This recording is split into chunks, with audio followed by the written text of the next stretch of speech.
During September this year, it's 13 years since prog rock legends the Mars Volta released their third studio album, Amputechture.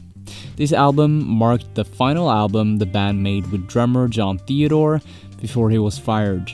It's also the first album to feature the previous At the Drive-In member Paul Hinojos as guitarist and sound manipulator.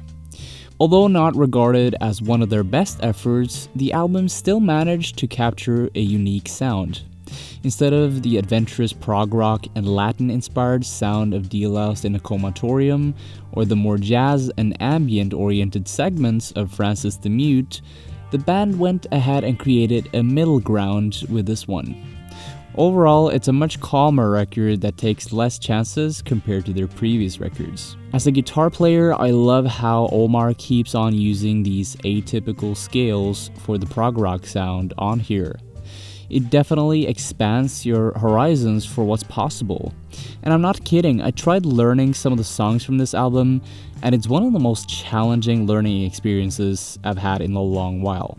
Now, in this video, I thought I'd take a closer look at the history, sound, and the guitar work on this record so that if you're new to the Mars Volta, or even an old fan, you'll give this album a listen with an open mind. This is a brief introduction to the Mars Volta's Amputechture. Amputechture debuted at number 9 on the Billboard Top 200 and sold over 59,000 copies during its first week. It was the result of a sort of nomadic recording process. Parts of the album were recorded in Los Angeles, California, some parts in El Paso, Texas, and the rest in Melbourne, Australia between 2005 and 2006. As always, their guitarist and bandleader Omar Rodríguez-López did production with help from Rich Costey. The album mostly consisted of new song material, but there were a few exceptions. Viscera Eyes apparently started out as a song idea that Omar came up with while being in his previous band At the Drive-In. Day of the Baphomets contained melodies and lyrics that were originally created for an unreleased song. Apparently this song was to be featured on their debut album, but that never happened for some reason. What's really interesting about this record though is that Omar plays very little of the recorded guitar on here.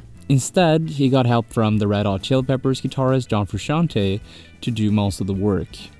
In this way, Omar could sit back and focus on listening and giving directions instead.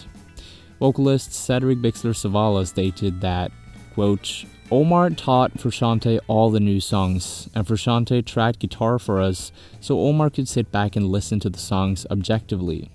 It's great that he wants to help us and do that, end quote. Cedric became known for incorporating deeply meaningful content in his lyrics with the band's debut album, Deloused in a Comatorium.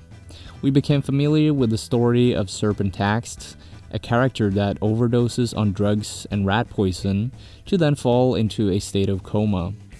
Then we later get to know that it's all an illusion to a real-life friend of theirs who committed suicide. On their follow-up album, Cedric tells short stories about various non-existent people. Amputechture, on the other hand, became a topical break.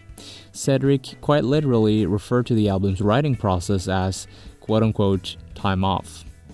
Now, unlike their first two albums, there's no original artwork here. And what I mean by this is that they got help from artist Storm Torgerson to create the covers for their first two albums, and he was also commissioned to create the cover for Amputechture as well. But once it was finished, the band wasn't entirely satisfied with the outcome. Instead, they decided to use a painting that already existed, Jeff Jordan's Big Mutant. The CD art also contained another piece by Jordan known as Dwarf Dancing. Now, if we take a look at the sound of the album, John Frusciante's performance and Omar's composition is just incredible. The album opens up with Vicarious Atonement, a slow-paced and melancholic song that starts off with a 2.5-minute long guitar solo that blasts you into a different universe. Now, if you're an intermediate guitarist like myself and you want to try to learn this song, you'll very fast figure out that this is a bit of a trickster of a song. Omar Rodríguez-López has used a lot of simple guitar techniques like hammer-ons, pull-offs, and bends, and he's using them in the solo in a very slow fashion. So this is pretty simple for an intermediate player and even a beginner player.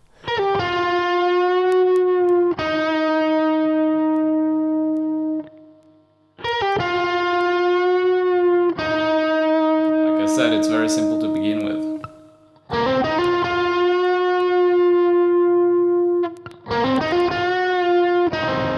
But he's also inserted some really fast-paced sections where there's just these mountains of notes coming at you, which is really hard for an intermediate player. This is John Frusciante, I guess, playing this solo, and you can really tell that it's a pro behind the guitar here.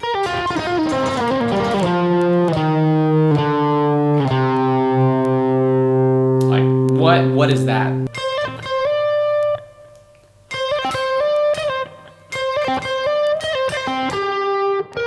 By the way, if you want to learn this song as well, I've provided lessons over on my Instagram page, so this is kind of a shameless plug, but go and follow me there if you want to do that. Now, although Vicarious Atonement is a hell of an opening track, the band decided to make the sixth track, Viscera Eyes, the single of the album. In early July of 2006, the band posted the song on their MySpace account, when that was still a thing. To begin with, they had uploaded the full 9-minute long song, but eventually decided to take it down to replace it with a shorter radio edit with a more listener-friendly 4-minute duration instead. It's the most bombastic song on the entire album, so I totally see why they used it as a single.